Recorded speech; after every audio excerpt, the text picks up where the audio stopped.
Okay, guys, I may have just created the first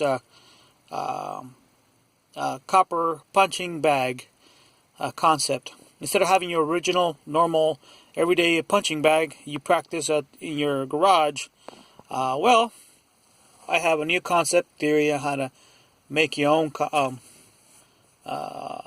in your house, personal use, punching bag. Whether it works or not, well, like I said, it's a concept invention.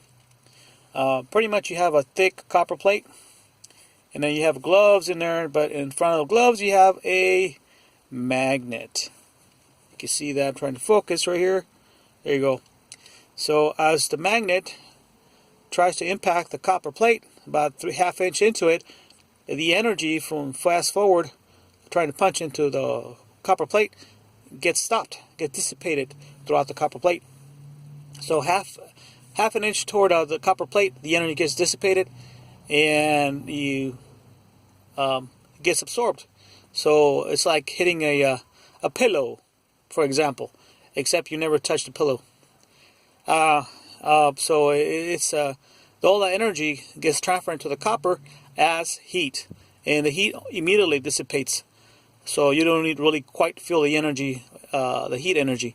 So as you punch into the copper plate, that energy gets transferred into heat into the copper plate, and you feel like you're punching a pillow, but in fact you're never touching the pillow at all. So the energy gets dissipated in there. This is just a concept of how to use copper plate as a punching bag. The copper plate is a punching bag, and the magnet is your force you're going to use to punch the copper plate. So this is glove, and in front of the glove you have a magnet. As you punch in, it absorbs the energy like a punching bag, but you don't, in theory, all of it or most of the energy gets dissipated in the form of heat when the copper gets instantly heated, and instantly dissipates the heat from the copper plate.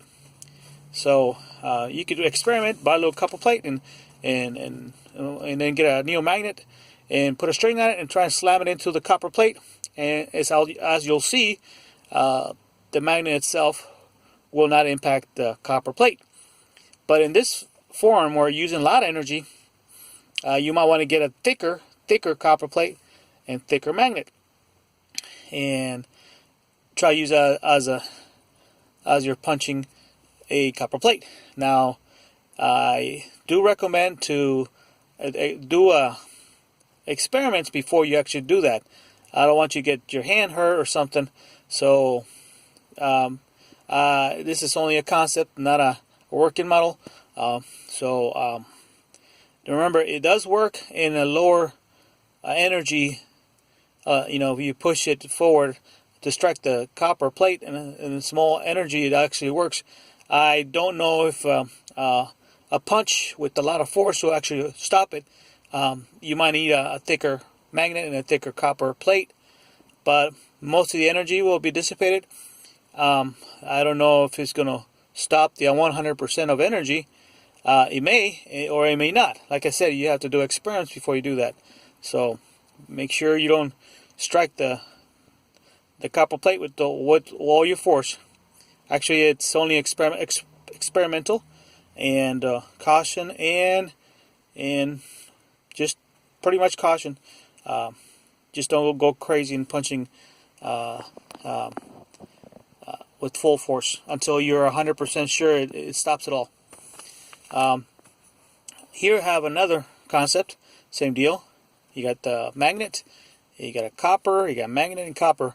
So even if you're not able to stop it 100% on the first impact, this will push into this and this into this.